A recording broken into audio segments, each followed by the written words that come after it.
Assalamualaikum warahmatullahi wabarakatuh. Kami kelompok 6 ingin menampilkan hasil observasi kami tentang kuda.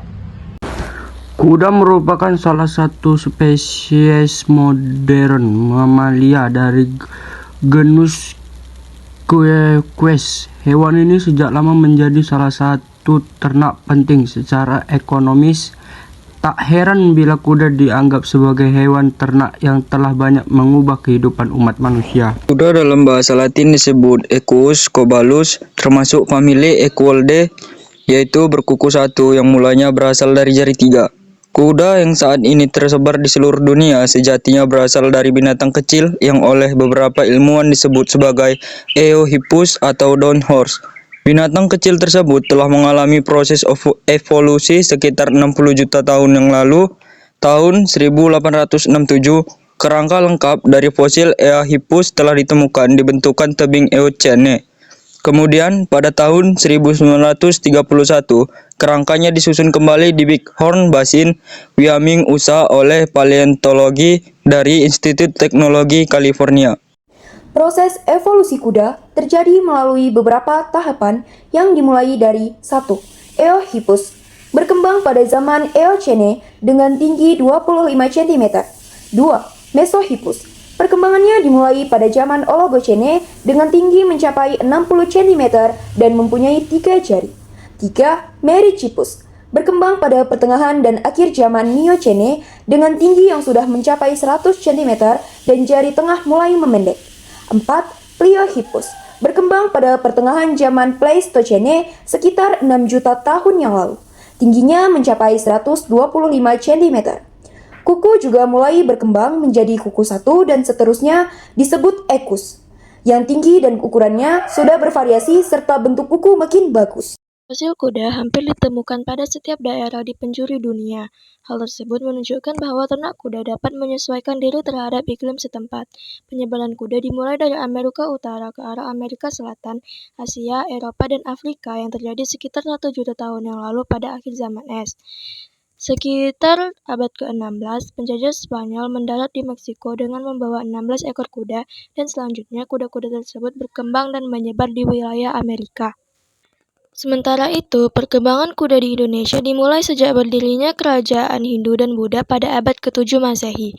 Kerajaan-kerajaan ini memiliki armada maritim yang kuat sehingga mempercepat usaha pengembangbiakan dan penyebaran kuda ke seluruh wilayah Indonesia, mulai dari Pulau Jawa sampai Sulawesi, bahkan ke pulau-pulau kecil lainnya. Secara umum, kuda dapat diklasifikasikan berdasarkan ukuran, tinggi, berat, dan kegunaannya.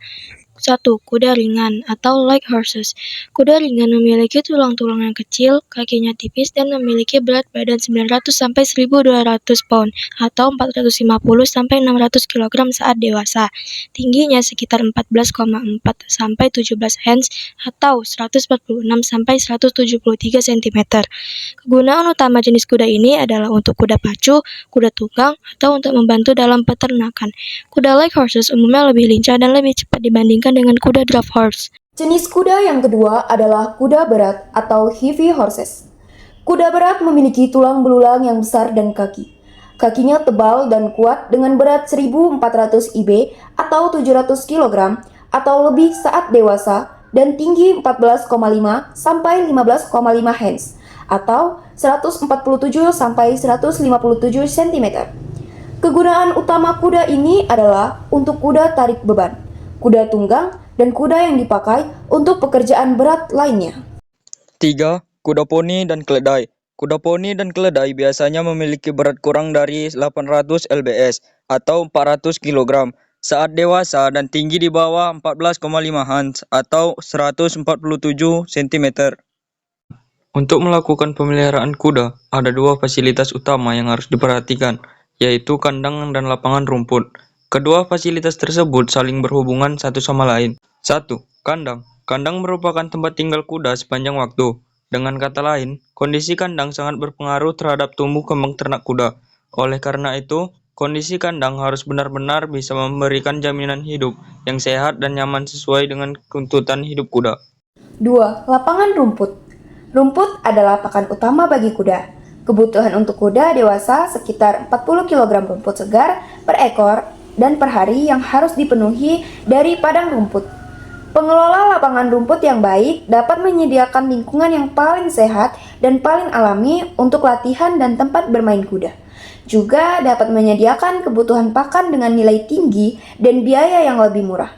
Sebaliknya, lapangan rumput dengan pengelolaan yang kurang baik akan memberikan sumber makanan yang sedikit atau tidak ada sehingga memicu sumber penyakit bagi kuda.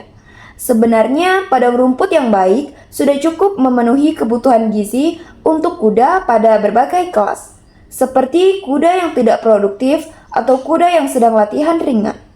Lahan yang ditanami rumput berkualitas dapat berfungsi ganda.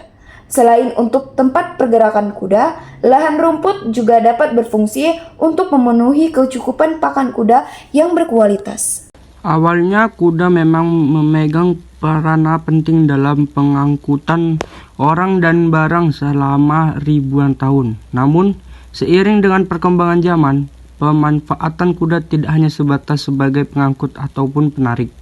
Hewan yang satu ini pun mulai diminati dalam beberapa bidang olahraga, di antaranya pacuan kuda, ketangkasan berkuda, dan polo.